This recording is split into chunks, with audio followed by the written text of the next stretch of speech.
क्या आप तैयार हैं? You know, every culture in this world, और देखिए इस संसार के हर एक सभ्यता और संस्कृति में they reveal what they value based upon how they greet one another. और देखिए जिस तरह से वो एक दूसरे का अभिवादन करते हैं, यही इस बात को तय करती है कि किस बात को वो अहमियत देते हैं। For example, if you go to Hawaii, उदाहरण के रूप में अगर आप हवाई में जाएंगे, when you meet them, they say aloha. तो अगर आप वहां पे लोगों से मुलाकात करेंगे तो वो कहेंगे Aloha. It means that I acknowledge your presence and the breath of life that we share. और इसका मतलब ये है कि मैं आपकी मौजूदगी को मैं पहचानता हूँ और वो जीवन के साथ जो एक दूसरे के साथ हम साझा कर रहे हैं उसे भी मैं मान लेता If हूँ। you go to Africa, अगर आप अफ्रीका देशों में you जाएंगे, go to the Zulu culture, अगर आप जुलू संस्कृति में जाएंगे they say sawubana, और वे कहेंगे साउवाना, which means I see you, और इसका मतलब ये कि मैं तुम्हें देख रहा हूँ, I notice you, मैं आप पर ध्यान दे रहा हूँ you matter to me. और तुम मेरे लिए मायने रखते हो। Of course, in India, और यकीन भारत देश में we say namaste. हम कहते हैं नमस्ते। Most people say it, they don't know what it means, they just say it. और देखिए ज्यादातर लोग ऐसा कहते हैं लेकिन उन्हें पता नहीं तो फिर भी ये कहते हैं। But namaste means, लेकिन नमस्ते का मतलब it है, means that I bow इसका मतलब है मैं झुकता हूँ and reverence और सम्मान देता हूँ the divine presence and the gifts that you carry. उस दैवी उपस्थिति और उन वरदानों को जो तुम लिए हुए हो। If you meet the Hebrew people, the Jewish people, अगर आप इब्रानी लोग यानी यहूदी लोगों से मिलेंगे they would say shalom. तो वो कहेंगे shalom. They say to one another shalom, shalom, वे एक दूसरे से कहते हैं shalom shalom, which means peace, which means completeness. और जिसका मतलब होता है शांति, जिसका मतलब होता है पूर्णता। The Greeks, they would meet together और जब यूनानी लोग दूसरे से मिलते हैं and they would say charis. और वो कहेंगे खरिस, They would say charis, वे कहेंगे खरिस, which means इसका मतलब है rejoice. आनंद मनाओ, God's favor rests upon you. परमेश्वर की भलाई तुम पर ठहरी हुई है, God's favor rests upon you. परमेश्वर की भलाई तुम पर ठहरी हुई है।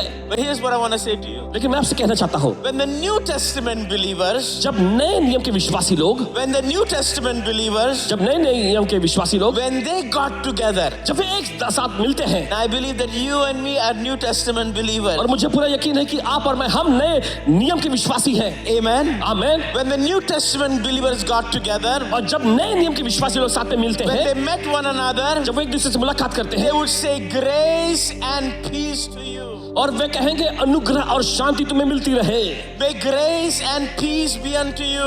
और अनुग्रह और शांति तुम्हें मिलती रहे। Matter of fact, when Paul wrote the letters, he would say grace and peace to you. यहाँ तक कि प्रेरित पौलुस ने भी पत्रियों में लिखा कि अनुग्रह और शांति तुम्हें मिलती रहे। Amen. आमीन। I want you to look at your neighbor for a moment, और चाहते हैं कुछ पल के अपने पड़ोसी को देखें and I want you to say to them, और उनसे कहें grace and peace to you. और अनुग्रह और शांति तुम्हें मिले। Amen. आमीन। Come on, look at your other neighbor, the second choice, चलिए दूसरे पड़ोसी की ओर देखें and say, neighbor, और कहे पड़ोसी grace and peace to you. तुम्हें अनुग्रह और शांति मिलती रहे। Amen. आमीन। Now, I always grew up as a Christian believer in India. और देखिए भारत देश में हमेशा मैं बताना चाहता हूँ कि एक We always used to say praise the Lord. मसीही व्यक्ति के रूप में मेरा पालन पोषण हम हमेशा एक दूसरे Praise the praise the Lord कहते थे, We don't even, it became part of our greeting. और ये तो हमारे अभिवादन का हिस्सा बन गया। Sometimes even when I'm going to check in for my flight, I look at the lady, I say, praise the Lord. और कभी कभी जब फ्लाइट चेकिंग करते समय सामने वाली महिला को मैं देखकर प्रेज द लॉर्ड कहता, It's become just habit. और ये एक आदत बन गई थी। But the New Testament greeting, लेकिन नए नियम का अभिवादन, it says grace and peace to you. और वचन में ऐसा लिखा है कि अनुग्रह और शांति तुम्हें मिलती रहे। You might say, why is that important? और जरा कल्पना करें क्यों इतना I'm gonna tell you. महत्वपूर्ण, बताता हूँ मैं आपको। In the Bible, बाइबल में when this phrase is used, grace and peace, और जब ये संदर्भ का इस्तेमाल होता है अनुग्रह और शांति, it paints four pictures. और देखिए चार चित्र को दर्शाता है, Paints four pictures. चार चित्र को दर्शाता है। Number one, पहला है, it means to wish upon a person, और देखिए आप किसी व्यक्ति के लिए ऐसी कामना कर रहे हैं wish upon them heaven. और उन पर जो है स्वर्ग की आप कामना कर रहे हैं, Wish upon them heaven. उन पर स्वर्ग की आप कामना कर रहे हैं। What does that mean? इसका मतलब क्या है? That means you are saying to them, इसका मतलब आप उनसे कह रहे हैं may everything in your life, आपकी जिंदगी में सब कुछ, may everything in your life, आपकी जिंदगी में सब कुछ, the earth's reality around you, और आपके आसपास की जो भौतिक may वास्तविकता, it line up to heaven's reality. और यह स्वर्गीय हकीकत से मेल खा ले। Amen. आमीन। That means whatever is going on in your life, इसका मतलब जो कुछ आपकी जिंदगी में चल रहा may है, it find divine alignment to heaven's reality. और यह स्वर्गीय वास्तविकताओं से मेल मिलाप कर ले। Hallelujah. बोलिए hallelujah, Hallelujah. Hallelujah. The second picture of grace and peace और देखिए अनुग्रह और शांति का दूसरा चित्र, is to wish them health.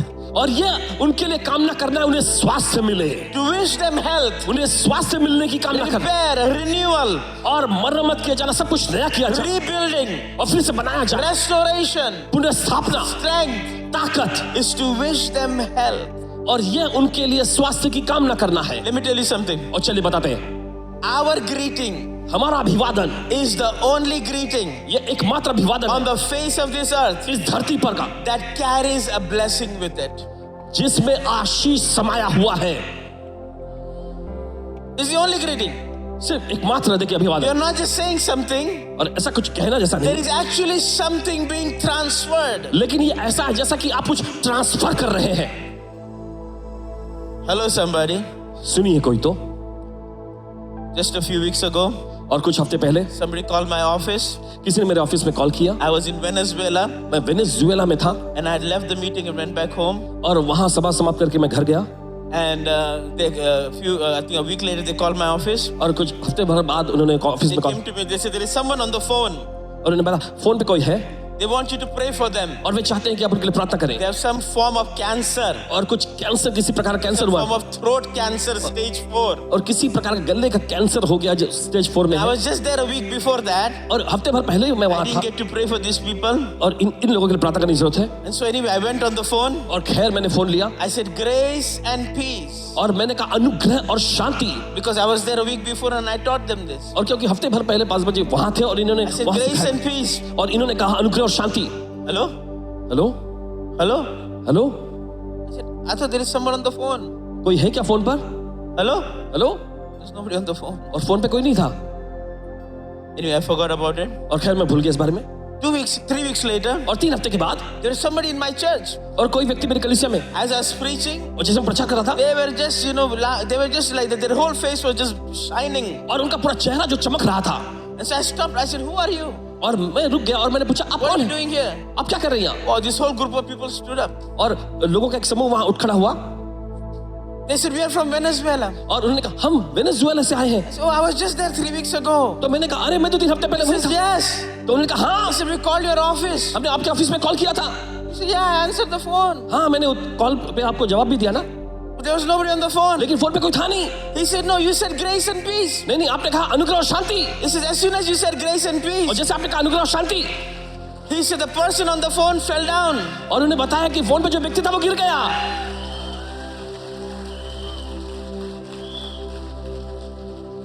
And was completely healed of his throat cancer. और उसे उसके गले के कैंसर से पूरी तरह से चंगाई मिल गई।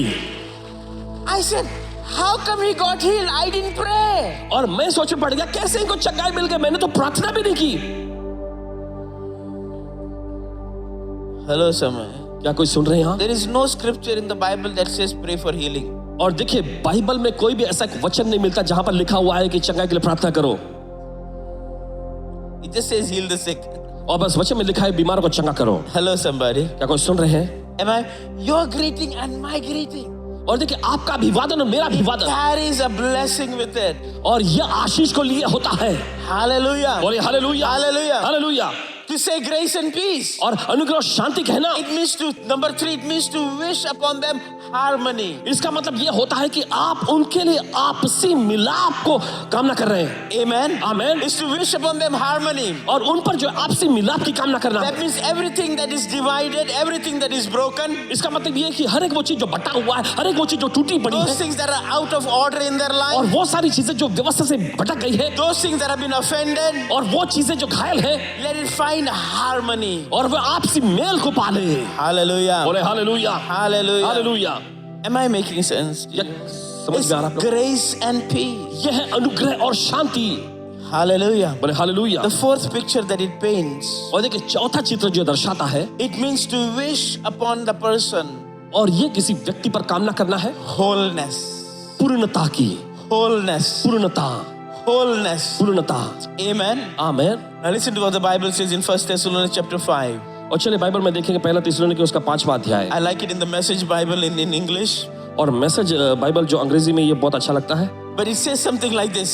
लेकिन ये ऐसा कुछ कहता है, It says, may God himself, the God who makes everything holy and whole make you holy and whole. और यहाँ पर ऐसा लिखा है, जो परमेश्वर खुद जो तुम्हें जो पवित्र और परिपूर्ण बनाता है, वो तुम्हें पवित्र और परिपूर्ण बनाए। Amen. Amen. And it goes on to say, और फिर आगे वचन में लिखा है, and I like the language here. और यहाँ की भाषा बहुत पसंद है, It says, put you together, तुम्हें एक साथ रखे, spirit, soul, and body, आत्मा, प्राण और शरीर, and keep you fit for the coming of our Master Jesus Christ. और हमारे स्वामी यीशु मसीह के आने तक तुम्हें तंदुरुस्त बनाए रखे। And I like what he says. The one who called you is completely dependable. If he said it, he will do it. और जिसने तुम्हें बुलाया है पूरी तरह से वो भरोसेमंद है, अगर उसने कहा है वो उसे जरूर पूरा करेगा। Amen. Amen. And I like this phrase there. और देखिए संदर्भ बहुत पसंद है, It says, put you together. और देखिए लिखा है तुम्हें साथ में रखे। Amen. Amen. In school, in nursery, they taught us the rhyme. और देखिए नर्सरी स्कूल में हमें सिखाया जाता था, Humpty Dumpty sat on the wall. Humpty Dumpty had a great fall. All the king's horses, all the king's men couldn't put Humpty Dumpty together again. But let me tell you something. My God is a specialist in putting Humpty Dumptys back together. हमारा परमेश्वर माहिर है Humpty Dumpty को साथ में रखने के लिए। Amen. Amen. He's a specialist वो माहिर in है taking the brokenness of our life, हमारे जिंदगी के टूटेपन को the लेकर, division in our life, हमारे जिंदगी के बंटवारे को लेकर, the woundedness in our हमारे life, जिंदगी के सारे घावों को, everything that is fallen apart, हर एक चीज जो बिखरी हुई है, marriages that have been fallen और apart, शादी जो बिखरी पड़ी है, families that have been fallen apart, परिवार जो टूटा पड़ा है, businesses that have been fallen apart. व्यवसाय जो टूटा पड़ा है, And he's a specialist और वो विशेषज्ञ माहिर है putting it back together again. सब कुछ फिर से एक साथ लाने में। And so I say to you, grace and peace to you. और इसलिए मैं आपसे कहता हूँ अनुग्रह और शांति आपको मिलती रहे। Amen. Amen. Hallelujah. Hallelujah. In the book of Luke, और लूका रचित सुसमाचार में chapter number 17, उसके 17वें अध्याय we में, have the world famous story और हमने सुना है वहां पर एक बहुत ही मशहूर कहानी को, of these 10 lepers. और वहां पर 10 कोढ़ी होते हैं। And I want to point just 2 verses out to you in this story. और देखिए इस कहानी में कुछ मुद्दों को सामने पेश करूंगा, I know you know the story. और मुझे पता है कि आपको ये कहानी पता है That there were these 10 lepers कि वहां 10 कोढ़ी who थे had come to Jesus. जो यीशु के पास आए, And the Bible says something like this. और बाइबल कहती है ऐसा, Verse 14. 14वां वचन, As they went, और जैसे वो निकले they were cleansed. जाते ही जाते वे शुद्ध हो गए। Hallelujah.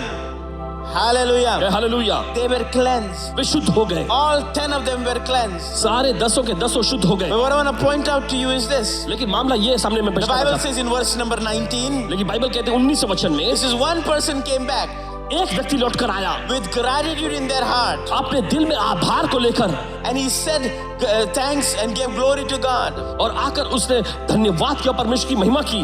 But the Bible says something interesting about this man. लेकिन बाइबल कुछ दिलचस्प बात बताती है इस व्यक्ति के बारे में। In verse number 19, 19वें वचन में it says this phrase. यह वाक्य लिखा है, It says, वचन कहता है, thy faith has made thee whole. तेरे विश्वास ने तुझे पूर्ण कर दिया है। Amen. Amen. The 9 were healed, देखिए 9 को चंगाई मिली थी, but only one person was made whole. लेकिन सिर्फ एक ही व्यक्ति को पूर्णता मिल गई। There is a difference between healing and wholeness. और देखिए चंगाई और पूर्णता में फर्क है। A lot of people get healed, but they never find wholeness. और देखिए बहुत सारे लोगों को चंगाई तो मिल जाती है लेकिन पूर्णता नहीं मिल पाती। Healing fixes your body. और चंगाई जो है आपके शरीर को ठीक करता है, Wholeness rewrites your destiny. लेकिन पूर्णता जो है आपके विधान को फिर से लिखता है। Healing fixes that which is broken. और देखिए चंगाई उस चीज को सही करती है जो टूटा पड़ा है, Wholeness gives us the new identity. लेकिन पूर्णता आपको नई पहचान देता है। Amen. Amen. Amen. Amen. What does that mean? इसका मतलब क्या है? In the Greek language, it uses the word called sozo. और देखिए यूनानी भाषा में देखिए इसका वचन का मतलब होता है सोसो। It says the 9 were healed, वचन कहता है 9 को चंगाई मिली, but one received sozo. लेकिन एक ने सोसो को पाया। That means spirit, soul, and body. इसका मतलब है आत्मा, प्राण और शरीर। That means every area of his life. इसका मतलब उसकी जिंदगी के हर एक They क्षेत्र, didn't just get he did not just get healed physically, उसे सिर्फ शारीरिक तौर पे ही चंगाई नहीं मिली, but in every area of his life, लेकिन उसकी जिंदगी के हर एक क्षेत्र में चंगाई मिली, he was made whole. वो पूर्ण हो गया। Let me tell you something. चलिए बताने दीजिए, Most people are healed, but they never find wholeness. देखिए बहुत सारे लोगों को चंगाई तो मिलती है लेकिन वो पूर्णता नहीं पा The सकते। church is full of people that are healed, but never find wholeness. और कलीसियाएं जो ऐसे लोगों से भरी होती जिनको चंगाई तो मिली है लेकिन पूर्णता नहीं मिल सकी है। And what God is after is wholeness. और लेकिन परमेश्वर उसकी पूर्णता की ओर पीछे लगा रहता है। Amen. आमीन। What does that mean? इसका मतलब क्या है? For example, if you looked at the 9 lepers उदाहरण के रूप में अगर आप उन 9 कोढ़ियों को who देखेंगे got healed, जिनको चंगाई मिली, you can still tell आप आगे भी कह सकते हैं that at one time they had leprosy. कि एक बार उनको कोढ़ हो गया था, Because they can be healed, but the scars are still there. क्योंकि उनको चंगाई तो मिल सकती है लेकिन वे निशान, वे घाव के निशान तो उनके चेहरे पे दिखेंगे, शरीर पे दिखेंगे। It's like seeing someone इसका मतलब ऐसा किसी को आप देखें who's had a heart surgery, जिसका दिल का सर्जरी हुआ है and if they open their shirt, और अगर वो अपने शर्ट उतारते you can see where they were cut. तो आप पाएंगे जो कटा हुआ है You हिस्सा। can say, okay, hey, 5 years ago, 10 years ago, they had heart surgery. आपको ये बात पता लग सकता है कि 5 साल पहले, 10 साल पहले जो है उनका हार्ट सर्जरी, दिल का Because सर्जरी the हुआ। mark is a proof वो निशान इस बात का सबूत है that something had happened. कि कुछ तो हुआ था। That's called healing. यही कहलाता है चंगाई। Wholeness means लेकिन पूर्णता का मतलब even the mark is removed. यहाँ तक कि वो निशान भी हटा दिया जाता है There is no reminder. और कोई याद कराने वाली चीज नहीं होती, There is no proof कोई सबूत नहीं होता that something had happened before. कि कुछ तो हुआ था पहले। Dickie, what are you saying? और निकी जी आप क्या कह रहे हैं? Listen to what the Apostle Paul says. देखिए पौलुस ने क्या कहा सुने। In 2 Corinthians chapter 7 verse 2, दूसरा कुरिन्थियों 7वां अध्याय it says, वचन में लिखा है, open your hearts to us. हमारे लिए अपना दिल खोल लो, We have wronged no one. हमने किसी के साथ कुछ गलत नहीं We किया, have corrupted no one. हमने किसी का कुछ बिगाड़ा We नहीं, have cheated no one. हमने किसी को ठगा नहीं। Paul, you are lying. पौलुस तुम झूठ बोल रहे हो। Paul, let me remind you.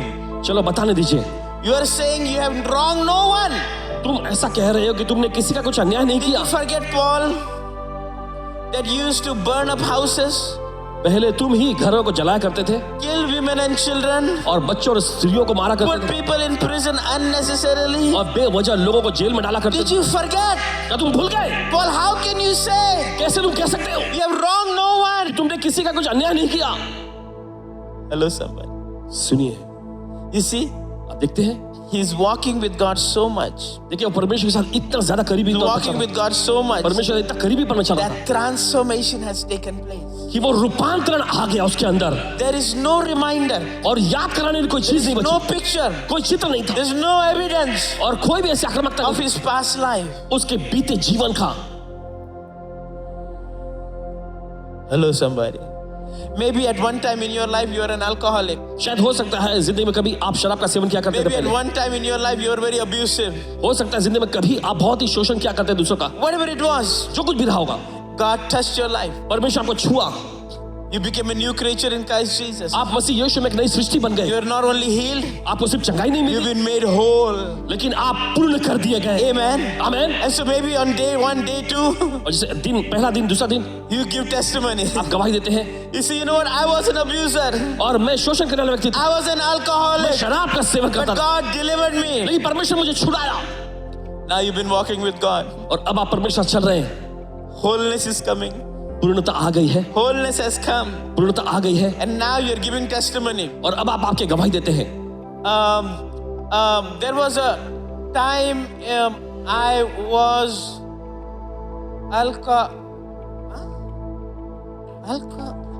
I don't think I ever touched alcohol in my life. मुझे नहीं लगता कि मैंने शराब को कभी छुआ भी था अपने जीवन में। Maybe somebody else, not me. शायद कोई और हो सकता, मैं तो नहीं। I can't remember. What has happened? क्या हुआ? Wholeness has come. पूर्णता आ गया है। Why? क्यों? You see, there are many people. आप देखते बहुत सारे They लोग, get wounded, hurt, they forgive.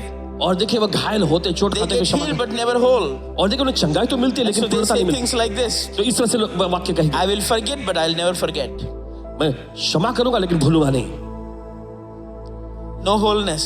कोई पूर्णता नहीं। Healing but not whole. चंगाई तो मिली है लेकिन पूर्णता नहीं पा सके। Am I making sense? क्या आपको समझ में आ रहा है? In the book of Luke chapter number 4, लूका के 4 अध्याय में verse number 18, उसका 18वां वचन, Jesus यीशु says something very masterfully. बहुत ही जबरदस्त बात यहाँ कहते हैं। It becomes the root of almost every problem that you will have in your life. और देखिए ये एक जड़ बन जाती है, देखिए उस हर एक समस्या का जो आपके जीवन में जिसका आप That सामना means करते if you हैं। are looking at anything in your life और अगर आप अपने जीवन में किसी चीज को देख रहे हैं that needs some kind of divine intervention, और जिसे किसी प्रकार की दैवीय दखल अंदाजी की जरूरत है, Jesus is addressing it here in this verse. और यीशु देखिए उस चीज का यहाँ इस वचन में परिचय कराते You हैं। got marriage problems? अगर आप शादीशुदा जीवन में कोई The answer is in this verse. समस्या को झेल रहे हैं तो You यहाँ got पर वचन, sickness that is not getting healed? अगर आप ईश्वर में कोई बीमारी चंगाई नहीं मिल Answer रही is in this verse. तो उसका उत्तर इस वचन में है। Your family is broken? अगर आपका परिवार टूटा पड़ा है The answer is in this तो verse. उसका जवाब इस वचन में You है। got a financial thing that you can't get out of? The answer is in this verse. अगर आप आर्थिक तंगी में हैं, आप उसमें से बाहर नहीं निकल पा रहे तो उसका जवाब इस You वचन में can't है। see the future? अगर आप अपना भविष्य नहीं देख पा The रहे answer is in this तो verse. उसका जवाब इस वचन में है। The Bible says in Luke chapter number 4 verse 18. Bible कहती है लूका का चौथा अध्याय उसका 18वां वचन, Very famous verse. बहुत ही मशहूर सा वचन, He says, I've been anointed. और वचन में लिखा मेरा अभिषेक हुआ है। Jesus said, the Spirit of the Lord is upon me and I've been anointed. और देखिए यीशु ने कहा प्रभु का आत्मा मुझ पर है और उसने मुझे अभिषेक किया है। And he says 5 simple things. और देखिए फिर 5 He सरल says, चीजें बताता है। anointed, और वो कहता है अभिषेक हुआ है। number 1, पहला है to preach the gospel to the poor. कंगालों को सुसमाचार सुनाने के Number लिए। 2, दूसरा है to heal the brokenhearted. और जो खेदित मन के लोगों उनको चंगा करने के लिए। Number 3, तीसरा to speak liberty to the captives. बंदियों को छुटकारे की घोषणा करने के लिए। Number 4, चौथा the recovery of sight to the blind. और अंधों को दृष्टि पाने की घोषणा करने के Number लिए। 5, और पांचवा है to set at liberty. छुड़ाने के लिए कुचले को, To set at liberty और कुचले को छुड़ाने के लिए those who are oppressed. जो लोग सताए जाते हैं। Amen. Amen. It says 5 things very quickly. और देखिए 5 चीजें बहुत ही जल्दी I want to से, just walk you through those things very quickly. और जल्दी से उन चीजों पर जाएंगे। I call it the 5 B's. Number 1, पहला- bankrupt. पहला है कंगाल, बैंकरप्ट यानी कंगाल होना। Number 2, दूसरा- broken. दूसरा टूटापन। Number 3, bound. तीसरा है बंधा होना। Number 4, blind. चौथा है अंधा। And number 5, bruised. और पांचवा जो रौंदा जाना। These 5 things ये 5 चीजें, are the root of every problem that takes place in your life. ये 5 चीजें ही वो जड़ है हर एक उन समस्याओं का जिनका आप अपने जीवन में सामना करते That हैं। means anything that you find happening in your life, इसका मतलब आपके जीवन में जो कुछ भी होता है वो आपको दिख रहा है, you gotta go back and trace the root. और आप पीछे जाकर देखिए जड़ का पता लगा सकते हैं। So these 5 things. तो इसलिए ये 5 चीजें, The Bible says been anointed to preach the gospel to the poor. और देखिए बाइबल कहती है कि प्रभु यीशु ने कहा मेरा अभिषेक वो कंगालों को सुसमाचार सुनाने Who's के a लिए। poor person? ये गरीब व्यक्ति कौन है? I use the word called bankrupt. और ये शब्द देखिए दिवालिया होना या कंगालपन को लेंगे। Is a person who has a fake and false identity. वह व्यक्ति जिसके पास झूठी पहचान है। That means he does not know God and he does not know who he is. इसका मतलब यह है कि वो परमेश्वर को नहीं जानता है और ना ही वो खुद के बारे में जानता कि वो कौन है। He says he's been anointed to heal the brokenhearted. और यीशु ने कहा कि उसका अभिषेक हुआ है टूटे मन के लोगों को चंगा करने के लिए। That means these are people who have inner wounds. इसका मतलब ऐसे लोग जिनके अंदर, शरीर के अंदर ही उन्हीं घाव है, They have emotional hurts. उनके अंदर भावनात्मक दर्द है। The Bible says he's been anointed to proclaim liberty to the captives. और बाइबल ऐसा कहती है कि यीशु का अभिषेक हुआ बंदियों को छुटकारा देने के लिए। These are people who are bound. ये वो लोग हैं जो बंधे हुए हैं, That there is a generational cycle. और ये पीढ़ी दर पीढ़ी चलने वाला चक्र। If you think that they have financial problems, अगर आप सोचते हैं कि पैसों की तंगी होने, if you trace the cycle, अगर आप चक्र को उल्टा करें the parents were dishonest with money. तो आप पाएंगे कि उनके माता पिता जो भी The पैसों के, grandparents were dishonest with money. फिर उनकी जो दादा परदादा को भी The देखेंगे, cycle keeps passing on. और वो चक्र लगातार बढ़ता रहता है, उन तक पहुंचता है। Or you meet a family. और या फिर आप किसी परिवार से The मिलते whole family is on blood pressure medicine. और पूरा का पूरा परिवार जो ब्लड प्रेशर की दवाइयों का Whole सेवन करता family is diabetic. है, पूरा परिवार जो है डायबिटीज का Grandfather रोग, died of heart disease. और देखते हैं दादा परदादा जो दिल के Father रोग, died of heart disease. और पिता जो है दिल के मरीज थे, It's a generation cycle. और ये पीढ़ी दर पीढ़ी चलने वाला चक्र है। Number 4, और चौथा, Jesus said that he's been anointed और यीशु ने कहा उसका अभिषेक हुआ है for the recovery of sight to the blind. और अंधों को दृष्टि पाने के सुसमाचार सुनाने के लिए। What does that mean? इसका मतलब क्या है? That means there are people इसका मतलब ऐसे लोग हैं who carry an ungodly belief system. और जो ईश्वर विरोधी विचारधाराओं को लिए होते हैं। That means their belief system इसका मतलब उनकी विचारधारा regarding life, जीवन के बारे में, regarding relationships, संबंध के बारे में, regarding money,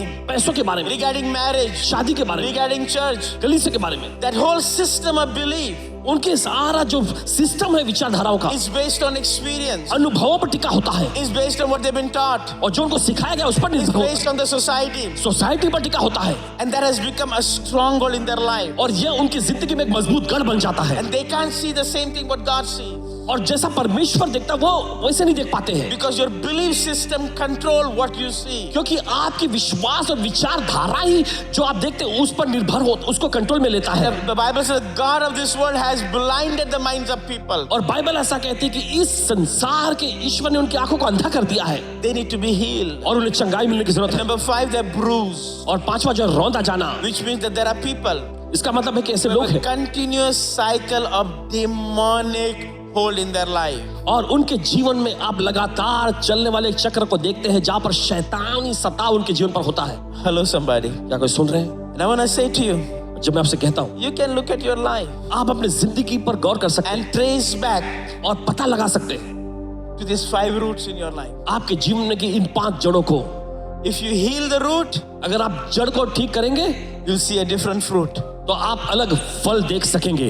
Amen. आमीन। Let me just walk you through each one of these. चलिए इन बातों पर फिर से दोहरा देते हैं I'll just walk you through simple step by step. और कदम दर कदम देखिए इस पर Number जाएंगे। 1, bankruptcy. और पहला जो होता है कंगालपन। What is bankruptcy? ये कंगालपन क्या है? When you do not know God and when you do not know who you are. जब आप परमेश्वर को नहीं जानते और ना ही अपने बारे में जानते कि आप कौन हैं। In the Bible, बाइबल में let's look at this in terms of identity. और चलिए पहचान के बारे में संदर्भ को देखते हैं। Let's look at some verses. चलिए देखते हैं कुछ वचनों को। First Chronicles chapter 4 verse 9. पहला कुरिन्थियों 4 अध्याय 9 It वचन। says Jabez was more honorable than his brothers. His mother's name named him Jabez, which means painful.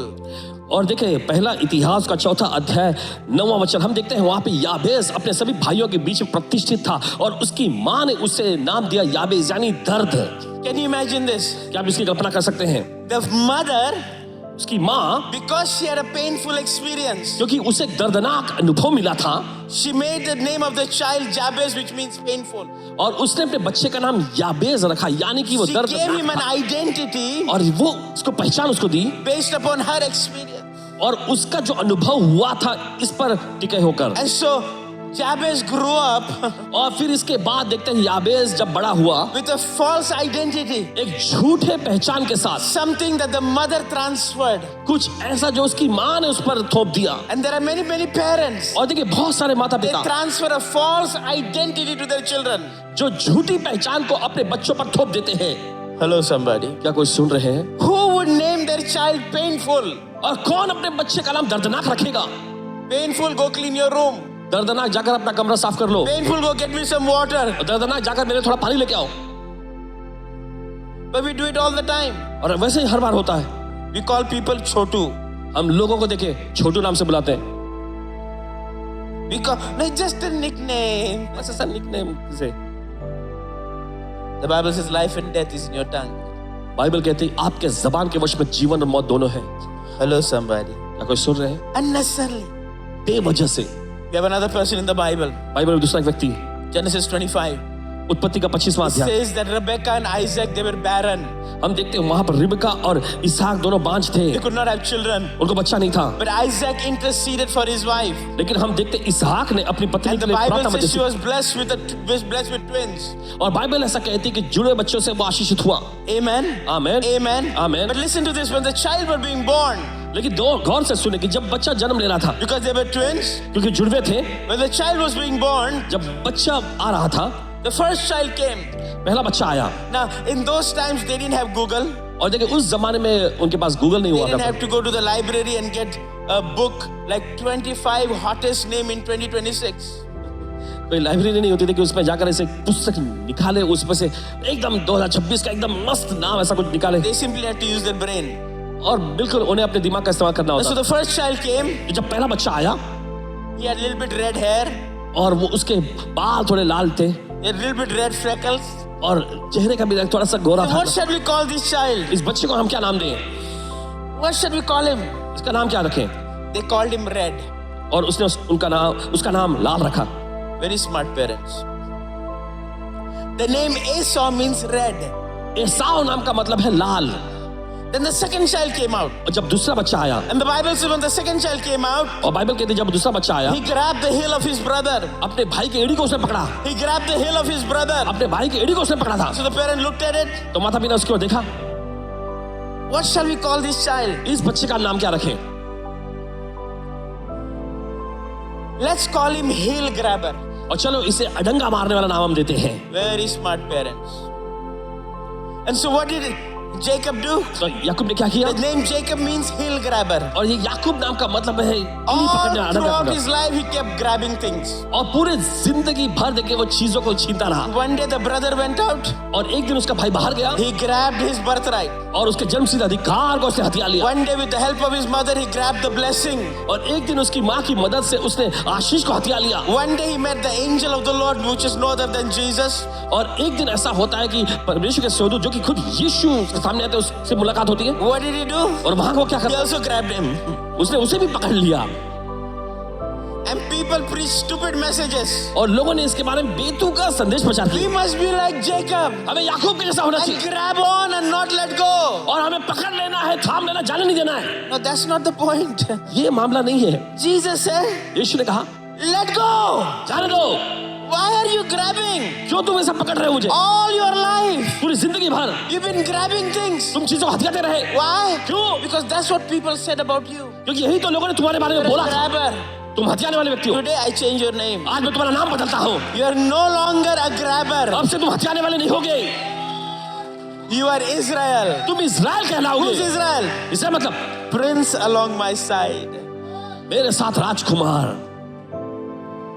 Many times we become the identity of people, what people call us constantly. देखिए बहुत बार ऐसा होता है कि हम वही पहचान बन जाते हैं जो लोग हमें लगातार नाम से पुकारते हैं।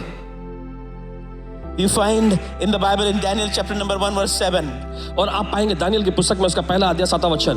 There was Daniel and these 3 Hebrew boys. और वहां पर हम देखते हैं दानियल और 3 इब्रानी लड़कों They को were taken into this nation और उन्हें बंधुआई में ले जाया as गया था captives. एक बंदी बनाकर। And you know the first thing that they did, और आप जानते हैं पहली चीज जो उन्होंने किया they changed their name. और उन्होंने उनका नाम बदल They दिया। changed their name. उनका नाम उन्होंने बदला। Daniel, Daniel his name means God is my judge. और दानियल का मतलब परमेश्वर मेरा न्यायी है। They changed his name उन्होंने उसका नाम बदला। to Belshazzar. उसका नाम बेल्तशस्सर रख दिया। What does Belshazzar mean? और ये बेल्तशस्सर का मतलब It means lady, protect the king.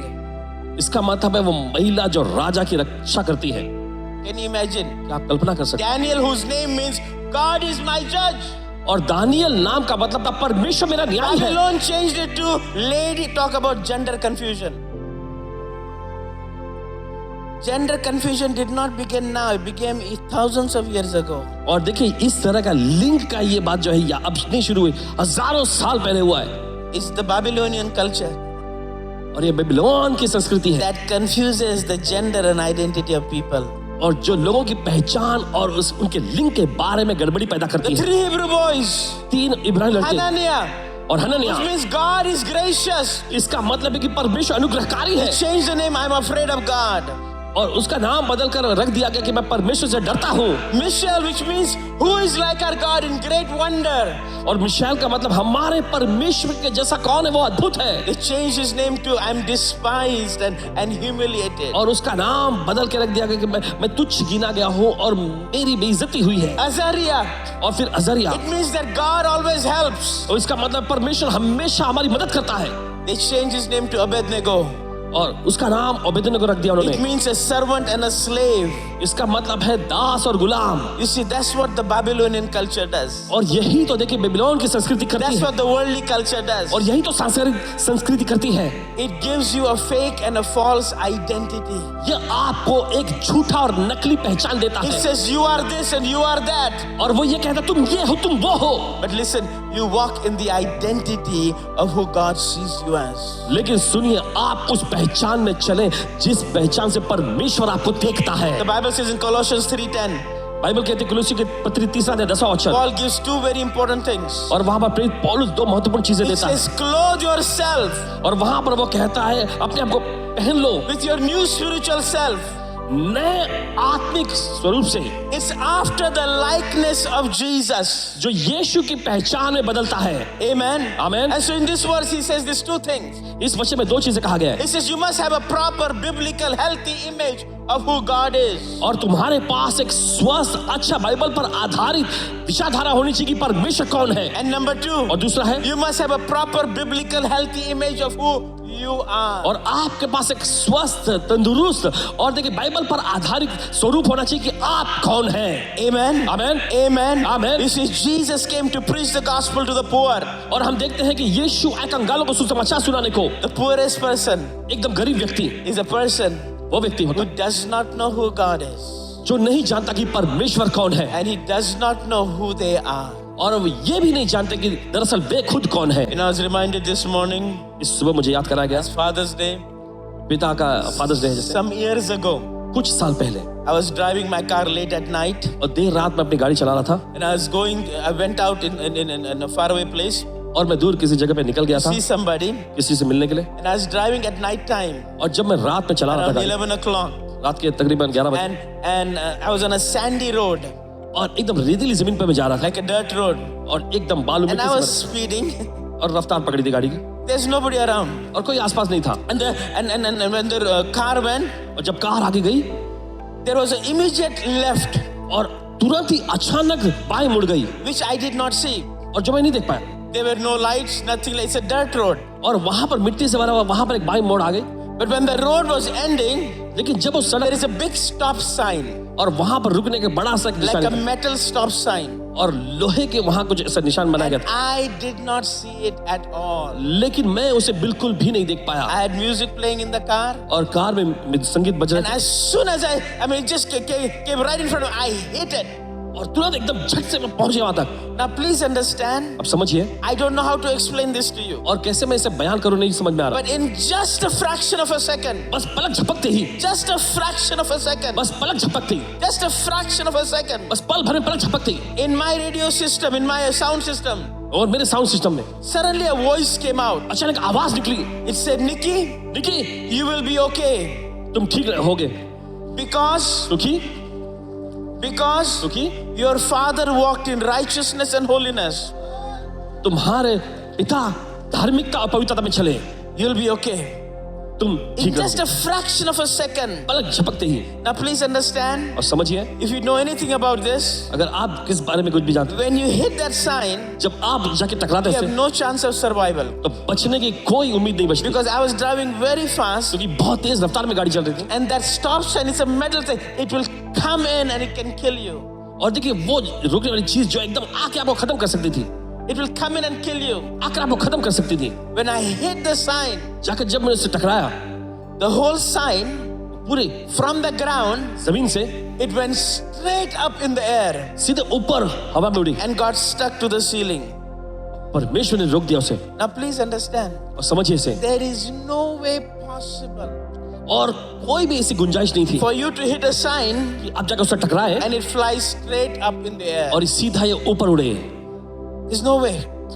कोई गुंजाइश नहीं थी। There was no damage done to my car. और इनकी कार को कुछ नुकसान There नहीं was हुआ, not even a dent on my car. ना ही कोई खरोंच सी आई, The thing just went straight up. सीधा ऊपर उठ गया। What am I saying? और मैं कहना क्या चाह I रहा हूँ, am saying मैं कहना चाह रहा that हूँ when you walk with God, कि जब आप परमेश्वर के साथ when चलते you हैं, walk in righteousness before God, जब परमेश्वर सामने धार्मिकता में when we चलते know who you are, हैं, और जब आप जानते हैं आप कौन है, it's not only the Bible says the word and the spirit that is to you, it's also to your children and children's children. और देखिए वचन जो सिर्फ आप तक ही नहीं रहेगा, ये आपके बच्चों नाती पोतों तक भी जाएगा। Amen. आमेन, Hallelujah. Hallelujah. Number 2, very quickly. दूसरा जल्दी से, Jesus said, "Have you been anointed और यीशु ने कहा कि उसका to Abhishek heal the broken-hearted?" और टूटे मन के लोगों को चंगा करने को। Amen. Amen, To heal the broken-hearted. टूटे मन टूटे दिल के लोगों को चंगा You know, there करने are many people who carry wounds inside of their lives, को। देखिए बहुत सारे लोग होते हैं जो अपने जीवन में अंदरूनी घाव को लिए होते हैं, especially those wounds that take place when they're younger, और खास करके वे घाव जब वो छोटे थे तब उन्हें मिला, because they have faced abuse in their life. क्योंकि अपने जीवन में उन्होंने दुर्व्यवहार शोषण Many का times सामना that abuse has come from their parents किया। और देखिए बहुत बार वो शोषण जो उन्हीं के रिश्तेदारों से मिला, or other family members, या दूसरे किसी परिवार के सदस्यों से, or their first job, या नौकरी में, or their school, या फिर स्कूल में, and that comes in the form of abuse, और ये जो शोषण के रूप में आया, whether it's verbal abuse, और ये हो सकता है बोला गया शोषण, emotional abuse, भावनात्मक शोषण, physical abuse, शारीरिक शोषण, sexual abuse. वासना के तौर पर देखे, It wounds और इसका घाव नहीं and मिलता, it carries a wound that we take into other relationships. और ये घाव जब वो लिए होते हैं तो दूसरे रिश्तों में भी ले जाते हैं, And so it's a wound that has never been healed. और ऐसे घाव जो कभी चंगे नहीं होते हैं। Why? Because it's internal. क्यों? क्योंकि ये अंदरी नहीं होता है, It's internal. ये भीतरी अंदरूनी And we होता है। grow up and we get into relationships और जब बड़े होने के बाद हम रिश्ते में आते हैं, and we carry that wound into relationships. तब उस घाव को उस रिश्तों में भी ले जाते हैं। You're a wounded person. आप एक घायल व्यक्ति हैं What do? You heard the phrase hurt people, hurt people. और ये वाक्य आप अपना लेते हैं, लोगों ने आपको चोट पहुंचाया, लोगों को तुम चोट पहुंचाओ। Wounded people wound other people. और जो घायल लोग दूसरे लोगों को घायल करते हैं। When you have rejection, you'll face rejection. देखिए, जब आपके अंदर ठुकराहट होती है, आप ठुकराहट का विरोध करेंगे। But it's a wound that people are carrying. और देखिए, यह घाव लोग लिए होते हैं। And please understand, और समझिए, when you don't brush your teeth, जब आप दांत नहीं घसते, you don't smell anything. तब देखिए कुछ दुर्गंध नहीं आती You don't even know anything is wrong. और आपको समझ में नहीं आता कुछ है, गलत But है। everybody around you knows you didn't brush your teeth. लेकिन आपके आसपास के सारे लोग जान जाते हैं कि आपने दांत नहीं घसे हैं। Right? You say, everything's okay, no need. आप ऐसा करके देखिए, अरे कुछ भी But खराबी नहीं। everybody knows. लेकिन बाकी सभी लोगों को पता लग जाता है। In the same manner, उसी तरह से when you are carrying wounds, जब आप घाव लिए होते you हैं, think you're okay. आप सोचते सब ठीक है, But everybody knows लेकिन दूसरे सभी लोगों को पता चल you're जाता a है wounded person. कि आप एक घायल व्यक्ति हैं। You know people, right? आप जानते हैं लोगों को, You walk around them like you're walking on eggshells. Careful how you talk around them, huh? तो सावधान रहना किस तरह से आप बात करते हो। He's like this, she's like that. ये ऐसे है, वो वैसी A है। wounded person. एक घायल व्यक्ति होता है There are signs that show. और ऐसी निशानी, ऐसा They're चिन्ह होता है always जो दिखता है। panic, हमेशा घबराते हैं, always anxiety driven. हमेशा बेचैनी में रहते हैं, They're always emotionally they're numb.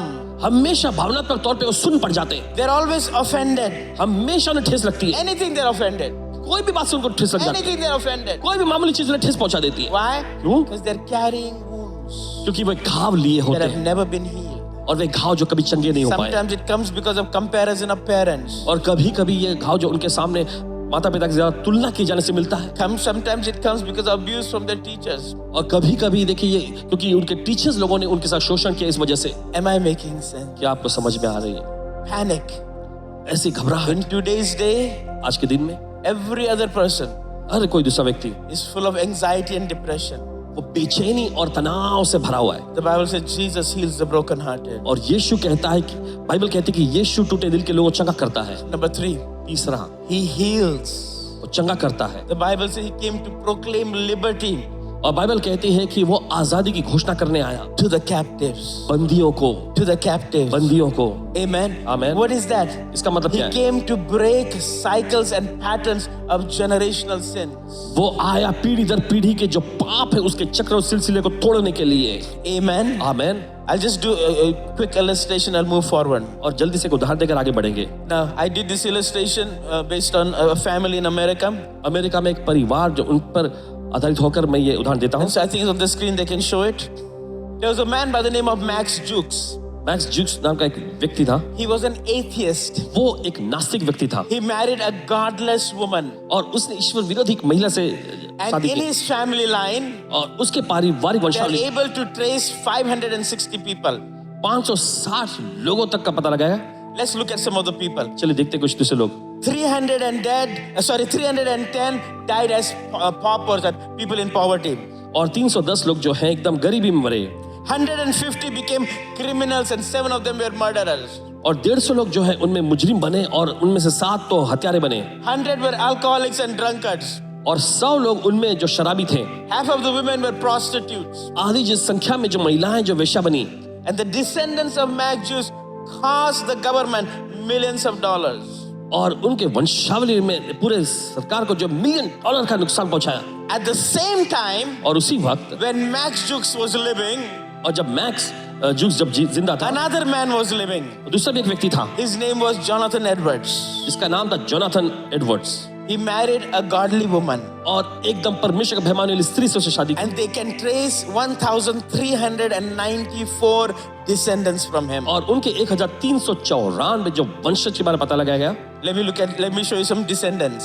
चलिए देखते हैं कुछ उनके वंशज। 295 graduated from college. 295 जो है कॉलेज से उन्होंने ग्रेजुएट की पूरी पढ़ाई की 13 became college presidents. और उनमें 13 जो है कॉलेज के प्रेसिडेंट बन गए 65 became professors. 65 जो है प्रोफेसर बने 3 were elected to be United States senators. 3 को चुना गया यूनाइटेड स्टेट्स के सीनेटर बनने के लिए 3 were state governors. और 3 जो है राज्य के गवर्नर बने 30 judges. और 30 उनमें जजेस बने 100 और lawyers. 100 तो वकील बने 56 were doctors. उनमें 56 जो है डॉक्टर बने 1 was the head of a medical school. और एक तो मेडिकल स्कूल का हेड भी बना 100 were known missionaries. और उनमें 100 लोगों को मिशनरीज के रूप में जाना गया 8 held public office. और 80 जो है 80, sorry. पब्लिक ऑफिस में आए 3 were mayors of a large city. और 3 जो है बड़े शहर के मेयर बने 1 was the controller of the United States Treasury. और एक जो है जो अमेरिका के जो खजांची का काम करने लगे And 1 became the vice president. और उनमें से फिर एक जो है उप राष्ट्रपति भी बने Nikki, what are you saying? उन्हीं जी आप क्या कह रहे हैं I'm ये saying very simple. और बहुत ही सरल सा बता रहा हूँ What are you producing in your family? आप अपने परिवार में किस चीज को जन्म दे रहे हैं उत्पन्न कर रहे Is हैं it the curse or is it the blessing? क्या ये कोई श्राप है या कोई आशीष है What is it that is producing your children and your children's children? क्या वो चीज है जो आपके बच्चे और बच्चों के बच्चे नाती पोते सब उत्पन्न कर रहे You हैं know, I thank God today और परमेश्वर का धन्यवाद करते for हैं my own father. अपने पिता के लिए You know, we come from a city called Nagpur. और नागपुर से हम आए हैं Actually, my dad is outside Akola. और दरअसल मेरे पिताजी बाहर अकोला से He comes from a small village called Gumshi Mungshi. गुमशी मुमशी ऐसे नाम के एक छोटे से गांव से वो थे God took somebody from that kind of place. और परमेश्वर उस मामूली जगह से And किसी put a को blessing of the Lord upon his और life. प्रभु की आशीष उस व्यक्ति पर थी Today in my family, we are 42 pastors. आज हमारे परिवार वंशज में के 42 पासबान हैं What's happening in your family? आपके परिवार में क्या हो रहा है What's happening to your descendants? आपके वंशजों के साथ क्या हो रहा है You can change the future of your family. आप अपने परिवार के भविष्य को बदल सकते हैं Doesn't matter what has happened in the past. बीते समय में अतीत में जो हुआ उससे फर्क नहीं पड़ता You can decide what's going to happen in the future. आप फैसला ले सकते हैं कि आने वाले भविष्य में क्या होगा Hello, somebody. क्या कोई सुन रहे हैं Let me do this quickly. Do the other things. Number 4. Sorry. चौथा Jesus came to have recovery of sight to the blind. और यीशु अंधों को दृष्टि देने के लिए आए What does that mean? इसका मतलब क्या है That means people are carrying ungodly belief systems. इसका मतलब लोगों ने जो ईश्वर विरोधी विचारधाराओं को लिए था The Bible says something like this. और बाइबल कहती कुछ खास When तौर Jesus came out of the wilderness, और जब यीशु जंगल में से आए out of fasting and prayer, उपवास और प्रार्थना के बाद the first word he said to mankind, और पहला वचन जो उन्होंने इंसानों से कहा he did not say revival. यीशु ने बेदारी आई He नहीं did कहा not say miracle. और यीशु ने आशा का भोग नहीं कहा The first word Jesus said और पहला वचन जो यीशु ने कहा was repent. कहा पश्चाताप करो Repent does not mean ask forgiveness of sin. और पश्चाताप करने का पापों से क्षमा मांगना नहीं है It means to change your thinking. इसका मतलब है अपने सोच विचारों को बदल लो A lot of people, they are saved, but they still have old stinking thinking. और देखिए बहुत सारे लोगों ने उद्धार तो पाया वे बच गए लेकिन उनके पास पुरानी ही सोच विचार है And a lot of times our thinking is based upon the experiences, the hurts that we have had in our और life. बहुत बार क्या होता है हमारे सोच विचार निर्भर होते हैं जो घाव जो चोट हमने अपने जीवन में पाए थे जो अनुभव पाए थे उसी के मुताबिक And so it's important. तो ये बहुत महत्वपूर्ण है Allow the word of God परमेश्वर के वचन को इजाजत दो to reform your belief system. कि आपके विश्वास धारणा को फिर से बदले Amen. Amen Amen. Amen And the fifth thing that Jesus did, और पांचवी चीज जो यीशु ने किया he says, he's anointed यीशु ने कहा कि to उसका set at मिशन liberty आजाद करने के लिए those who are oppressed. जो सताए जाते कुछ ले What हुए does that हैं mean? इसका मतलब क्या है That means those that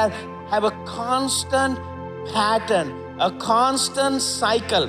और इसका मतलब ये जिनके जीवन में लगातार निरंतर चलते रहने वाला एक नमूना एक चक्र Of demonic oppression. शैतानी सत्ताव और पीड़ाओं का There are many stories in the Bible. Bible में बहुत सारी ऐसी कहानियां One हैं in particular that I want to point out to you और एक खास जिस पर मैं आपकी नजर डालवाना is चाहता the हूँ man who lived in the tombs. वह व्यक्ति जो कब्रों में और गुफाओं में रहता था He lived in the tombs. और जाकर वह कब्रों में रहता था The Bible uses a very interesting word. और बाइबल बड़ी दिलचस्प वाक्य को इस्तेमाल करता है The Bible says something like that about this man. और बाइबल इस व्यक्ति के बारे में कुछ खास It बताता है says the spirit often caught him. और आत्मा लगा बार बार उसे पकड़ लेती थी Now it's very important. बहुत महत्वपूर्ण है Why? क्यों Because please understand, although he was full of demons, और देखिए हालांकि देखिए समझिए कि हालांकि वो दुष्टात्मा से भरा हुआ था, he was not like that 24/7. 24 घंटे 7 दिन वो वैसा नहीं रहता Matter of था। fact, when he saw Jesus, और दरअसल जब ऐसा हुआ कि जब उसने he Yeshu ran towards him. वो यीशु की ओर दौड़ कर गया, Nobody is full of demons और कोई भी व्यक्ति जो दुष्टात्मा से भरा is हुआ going to run towards Jesus. यीशु की ओर नहीं भागेगा। So the word is interesting, caught. तो वचन देखिए बहुत दिलचस्प है कि वो पकड़ा जाता The था, word caught here in the Greek language, और यूनानी भाषा में देखिए ये शब्द जो है कि आत्मा से पकड़ लेती थी, it means a seizure. और एक सीजर जैसा।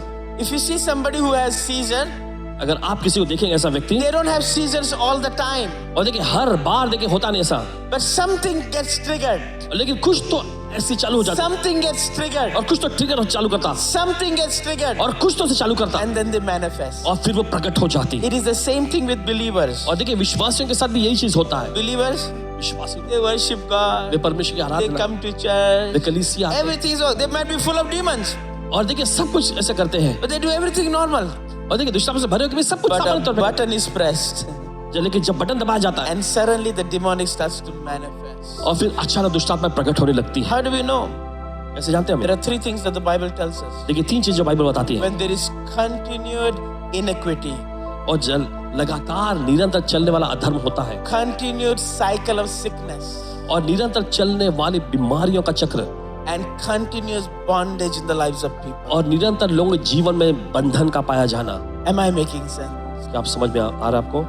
It's amazing that Jesus बड़ी दिलचस्प है कि यीशु dealt ने with demons more with the Jewish people than the non-Jewish people.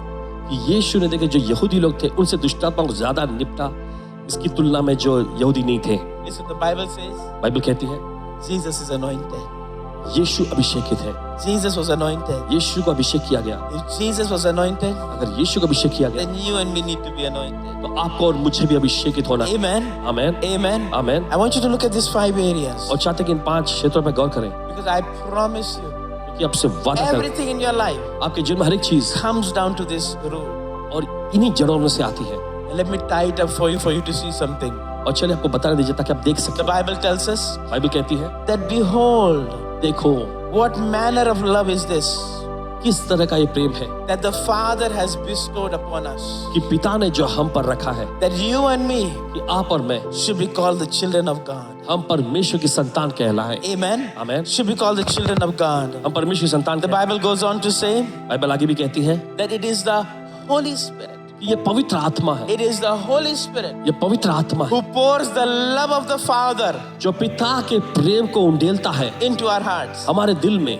You know, whenever we say देखिए जब कभी हम we are कहते हैं going to have a Holy Spirit conference, कि पवित्र आत्मा का सम्मेलन हमारे we're going to have a Holy Spirit gathering, पवित्र आत्मा के रूप में we're going to have a Holy Spirit meeting, पवित्र आत्मा की सभा हम रखेंगे। we like to use words like miracles, हम आश्चर्य कर्मों के इस शब्द का इस्तेमाल करना पसंद करते supernatural, हैं। अलौकिकता, gifts of the Spirit, पवित्र आत्मा के वरदान, fire. अग्नि। But when it comes to the Holy Spirit, लेकिन जब पवित्र आत्मा की बात आती है nobody uses the word love. कोई भी प्रेम नामक शब्द का इस्तेमाल नहीं करता, But the Bible tells us something, लेकिन बाइबल कहती है कुछ, that it is the Holy Spirit ये पवित्र आत्मा है who pours the love of the Father जो पिता के प्रेम को उंडेलता है in the hearts of people. लोगों के दिलों में। So here's the way I like to say it. तो सुनिए जो कहना पसंद है, When somebody is walking in intimate relationship with the Holy Spirit, जब कोई व्यक्ति पवित्र आत्मा के साथ एक घनिष्ठता के संबंध में चलता है, when somebody is walking in intimacy with the Holy Spirit, जब कोई व्यक्ति पवित्र आत्मा के साथ एक घनिष्ठता के संबंध में the चलता है, biggest evidence तो सबसे बड़ा of सबूत intimacy with the Holy Spirit पवित्र आत्मा के साथ घनिष्ठता का is that they carry the love of a father. वो ये होता है कि वे लोग पिता के प्रेम को लिए चलते हैं, They carry the love of the Father. वे पिता के प्रेम को लेकर चलते हैं। And can I tell you something? और क्या मैं आपको बता सकता It's हूँ, love that makes miracles. और ये प्रेम ही है जो आश्चर्य It's कर्मों को love पैदा that करता है। brings restoration. ये प्रेम ही है जो पुनर्स्थापना को It's लाता है। love that heals people. ये प्रेम ही है जो लोगों को चंगा करता है। Hello, somebody. क्या कोई सुन रहे हैं? Intimacy of the Holy Spirit is not fire. और पवित्र आत्मा के साथ घनिष्ठता में चलना आग नहीं, Intimacy of the Holy Spirit is not power. पवित्र आत्मा के साथ घनिष्ठता में चलना ये The सामर्थ्य Bible नहीं। says the Holy Spirit Bible कहते हैं पवित्र आत्मा that teaches us to cry, जो हमें सिखाता कराने को, Abba, Father. अब्बा पिता। मौके Big पर Father's Day, फादर्स डे के मौके पर there is nothing like God the Father पिता परमेश्वर के समान दूसरा कुछ pouring His love जो अपने प्रेम को उंडेलता है to bring wholeness. पूर्णता को लाने के लिए। Hello, somebody. क्या कोई सुन रहे To हैं? bring wholeness. पूर्णता को लाने के लिए। Please understand. दरबार अगर समझिए, If the work of the Holy Spirit is genuine, अगर देखिए पवित्र आत्मा का कार्य अगर सच्चा है, the evidence is तो उसका सबूत होगा, I get to know God as a father. मैं परमेश्वर को पिता के रूप में जान पाया हूँ। Hello, somebody. सुनिए, It's amazing बहुत ही how अद्भुत। many people कितने लोग don't know God as a father. परमेश्वर को पिता के रूप में नहीं जानते, They don't know God as a father. वे परमेश्वर को पिता के रूप में नहीं जानते। Let me tell you something. और मुझे बताने The दीजिए, biggest deficiency in our life. और सबसे बड़ी कमी हमारे जीवन में, The Bible, Paul says something like this. देखिए पौलुस ऐसा कहते हैं, With the grace of the Lord Jesus Christ, प्रभु यीशु मसीह का with अनुग्रह, the communion of the Holy Spirit, पवित्र आत्मा की सहभागिता, but it says with the love of God the Father. लेकिन ये पिता परमेश्वर का प्रेम, Because the love of God the Father, क्योंकि पिता परमेश्वर का प्रेम it is what brings you identity, यही तो वो है जो आपके अंदर पहचान को which लाता है, becomes the root of everything in your life. और जो आपके जीवन में हर एक चीज की जड़ बनता है। So this morning, तो इस सुबह I want to lead you in a prayer. आपको प्रार्थना में अगुवाई करेंगे, I want to lead you in a prayer with these 5 things. और इन 5 चीजों की प्रार्थना में अगुवाई करेंगे, And I believe और पूरा that विश्वास the Holy Spirit कि पवित्र आत्मा will pour the love of the Father पिता के प्रेम को उंडेलेगा into your heart. आपके दिलों में। Amen. आमीन। Would you stand with me? क्या सभी लोग खड़े हो जाएंगे?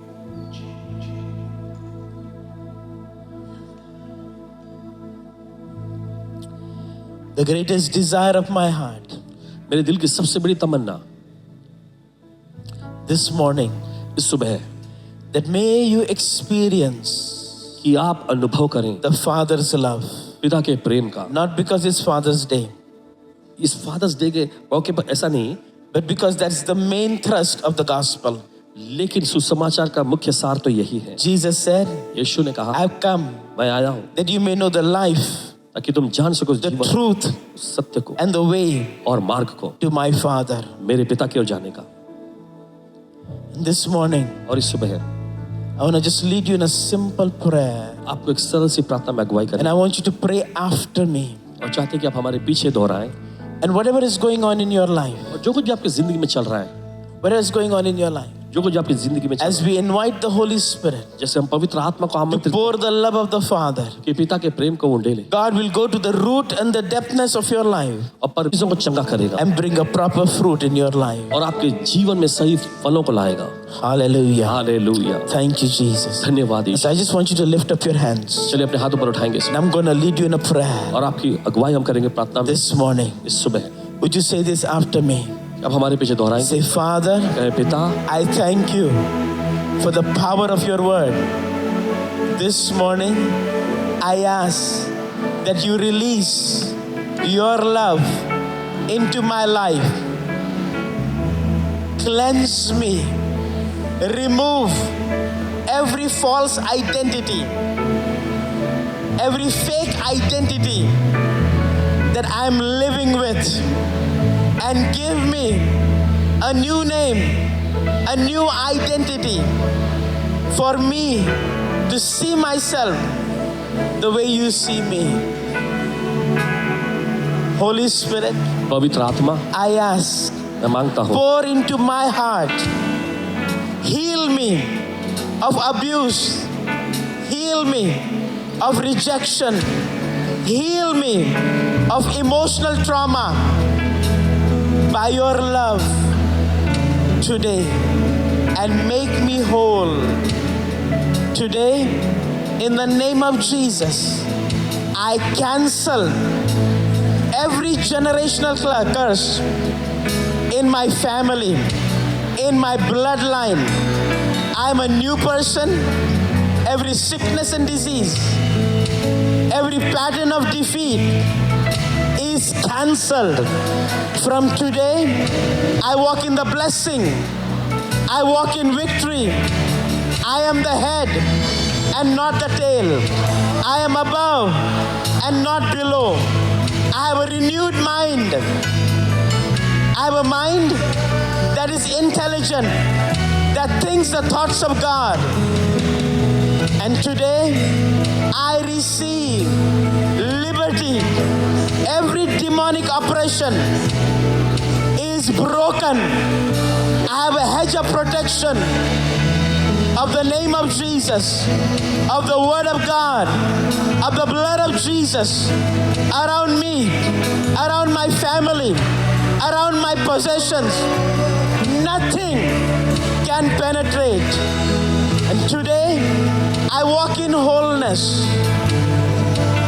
in what you have for me. I am a free person in Jesus Christ. Thank you. Thank you, Holy Spirit. And right now, I open myself. Help me to grow in the height, the depth, the width, and the length of the Father's love. Just for a few moments, would you just allow the Holy Spirit? कुछ पल के लिए क्या आप इजाजत देंगे कि पवित्र Just let आत्मा Him come over you. आप पर उतर आए इस वक्त? I'm going to hand the mic to Pastor Michael in just a moment. कुछ पल में अपना माइक पासवान जी को दे देंगे, But today, लेकिन आज I believe I've done my job मुझे पूरा यकीन है मैंने अपना काम पूरा कर लिया है।